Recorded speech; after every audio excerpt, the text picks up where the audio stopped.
presentation. I'll let you know at 2 minutes. Thanks. Can you see my screen now? Yes, it's not at presentation mode yet. Yes, thank you. It's on presentation mode now. Oh, thank you very much. I will try to be brief. I guess like Tsepo, I went the formal route of preparing a presentation, but I will just try to run through. My topic involves a critical reflection on the educational technologies that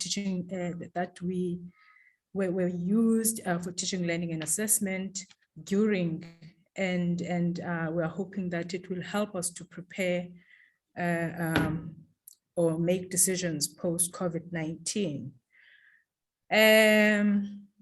I just want to start by saying that we adopted the blended learning approach, and because WSU is predominantly face-to-face institution, so the issue of COVID-19 really caught us off guard, and we were just forced to go and implement the emergency remote teaching. It basically became the only option, especially during the times of very hard lockdown.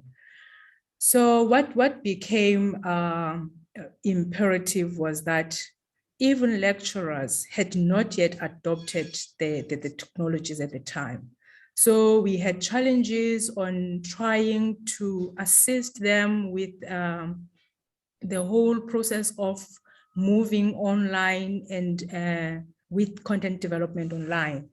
So it was quite a challenge. So what we just did in this presentation was try to look at what the academics were using, and with the hope that it will also inform us on our planning to support academic staff as well as for professional development purposes. So we looked at the trends, basically, what are the technologies that they were using. We were kind of trying to profile in order to be able to determine the kind of support that is really needed. Joanna's presentation was quite illuminating to me, because it actually was able to reflect on how do you then move between the various stages? Because basically for WSU, it was a new phenomenon. The fees must fall did not really affect us. We were teaching at WSU. So the COVID-19 pandemic actually surfaced a lot of discourses, the inequalities, the digital literacies among both staff and lecturers, especially the academic staff that are much older, if I may be allowed to use that word. So there were issues of digital divide, where you find that younger lecturers are the ones that are using technology more than the more experienced academics. So we had that challenge of trying to bring everybody on board. So the analysis we did, we actually used an already existing data. We normally have an annual event that we call grassroots event. And that event is actually continuing as we speak. We were fortunate yesterday to have Shanali and Mashudu from UCT, who also came to join us during our grassroots events. And I believe that they can testify to some of the claims that I will be making in this presentation. So we used the data that we collected in 2020, because 2021 annual events are actually running right now this week. So we used conversations, the data we collected through conversations as well as our observations. So the data I will be presenting is more qualitative in nature. We had about 38 participants last year, and we also, of course, used the data we collected through observations. So the approach I've used is that I've tried to analyze my data using the social realist lens, where I'm looking at issues of structure, culture, and how the lecturers were actually able to exercise the agency and the interplay thereof. So we used this question as to guide the analysis that we were doing. What were the dominant educational technologies that were used by lecturers during COVID-19? What informed the choices for those technologies? Basically, we're looking at conditions. What conditions made lecturers to choose those technologies and not others? So the third question is basically, did the use of those technologies benefit or empower the lecturers and students in any way, or what were the constraints? And lastly, we were trying to examine the role of academic staff development going forward. So we are actually looking at exactly what Johannes was talking about. What kind of support can we then provide now? And what kind of support can we anticipate going forward, that is post-COVID-19? Because like all the presenters have indicated, COVID-19 is here to stay. So we use the SAM model basically to inform our thinking as to what might have been the reasons for the lecturers to choose such technologies. I'm not going to dwell much on the SAM model because basically it starts with the substitution stage, where lecturers will just be using technology just as a substitute with no direct functionality. In other words, if you used to write on the board, you would try to find a whiteboard as a tool, and you do what you would usually do physically, but now you are doing it online. So then it's then augmentation. So as you progress, but the way okay, let me not call that name, but the way the author actually looks at the SAM model is actually in a hierarchical model, where you move from substitution to augmentation to modification and then redefinition, where actual transformation actually happens during the learning process. So we chose this model despite the criticism labeled against it, but we were trying to be more conscious on how do we then address the issues of context and all of that. So basically these are our findings. And it was quite interesting to learn that it also became very apparent even in the presentations we had yesterday with colleagues during our conversation, that we still have synchronous and asynchronous online going on, and lecturers would continually do face-to-face depending on the lockdown levels.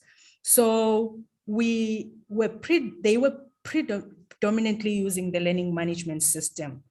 But the worst challenge was when we started moving from Blackboard early in 2021 to Moodle, and that caused a lot of disruption.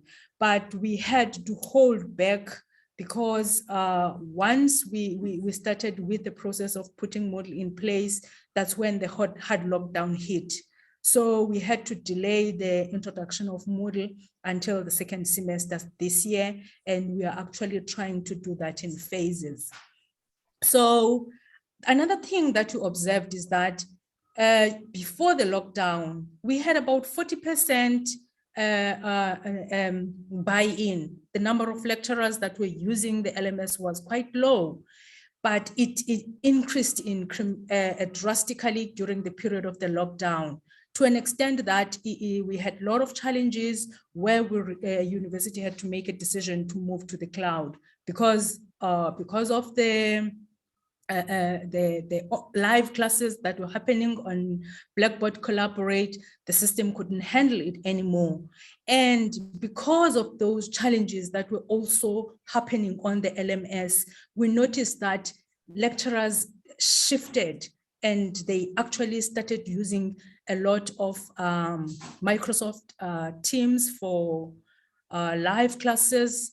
And WhatsApp became the most prominent tool that was used for sharing PowerPoint presentation by lecturers, student engagement, as well as communication. So there was a lot of activity that was happening through WhatsApp, and they would run polls through Telegram. We also launched responders at some point towards the end of the year, last year. So it also became a tool, but we did realize that lecturers were using it for compliance, because there were a lot of complaints and challenges initially. And lastly, the emails were also used by a number of lecturers, because some of the students would complain about issues of network connectivity and so on, internet, as Tsepo has indicated, and lecturers tended to allow students to submit using emails. Basically, the conditions, we came up with three major structural and cultural influence that we thought they influenced those choices. The convenience, the lecturers tended to choose what was comfortable with them, because some of the lecturers had not yet even adopted the LMS at that point. So they just had to use WhatsApp, because somehow they had to save the academic year, they had to reach the students. So that was one factor that we identified, the convenience. The second one being accessibility, because lecturers wanted to reach out to students. So they had to make sure that they are choosing tools which would be easily accessible to students. Hence, WhatsApp and email became the very common mode which lecturers were using during that period. And then lastly, as I indicated, okay. There's just 2 minutes left, okay. Okay. We have seen shifts since then, that there are a number of emerging technologies that lecturers are using now, but they are still not popular. So it's one a technology that we see that is emerging. What are the benefits, constraints? I just decided to clump all of it together, because I thought that as we are thinking about moving on, one of the key facts that we came to realize is that the use of technology is necessary, but it is not adequate on its own. We have to recognize issues of context. We have to look at issues of social justice to ensure that even though we are using technology, but technology is not a proxy on its own. We have to make sure that students are able to learn. How do we then ensure that there's meaningful technology-based learning and so on?